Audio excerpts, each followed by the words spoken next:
លោកស្រីម្ចាស់សម្រាប់បន្តិចសិនទៅទេខ្ញុំទៅរួចពួកឯងមើលចោះកូនខ្ញុំសប្បាយខ្លាំងប៉ុណ្ណា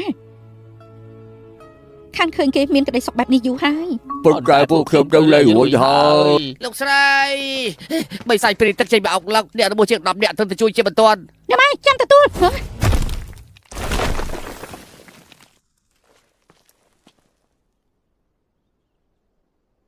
កូនប្រុសថ្ងៃនេះលេងប៉ុណ្្នឹងសិនចុះម៉ែសន្យាជាមួយកូនលើកក្រោយនឹងលេងជាមួយកូនឲ្យយូរជាងនឹងបានទេរាល់លើកម៉ែតែនិយាយបែបហ្នឹងខ្ញុំមកឡើងទម្លាប់ទៅហើយល្ងាចនេះម៉ែនឹងធ្វើម្ហូបឆ្ងាញ់ៗឲ្យកូនហូប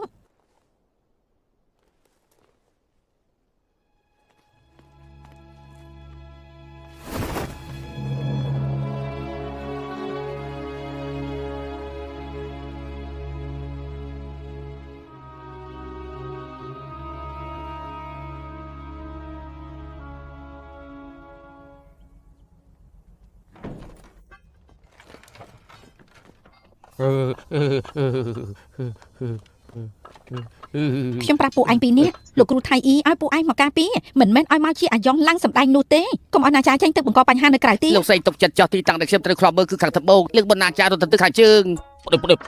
ខ្ញុំយូរការពារខាងជើងយ៉ាងល្អបើគេរត់គេច្បាស់ទៅខាងត្បូងហើយឯងចោលប្រកាន់ខ្ញុំច្បាស់ណាស់លោកគ្រូថៃអ៊ីមកខ្ញុំនឹងប្រាប់ថាឯងបង្ើយកតាយនឹងការងារបន្ទោសខ្ញុំក្រៅពីបកកាយប្តឹងឯងនឹងចេះធ្វើអីខ្លះទៀតខ្ញុំសប្បាយខ្លាំងណាស់ឯងចង់ស៊ីដបងមែនទេចូលមកខ្ញុំមិនខ្លាចឯងទេចូលមក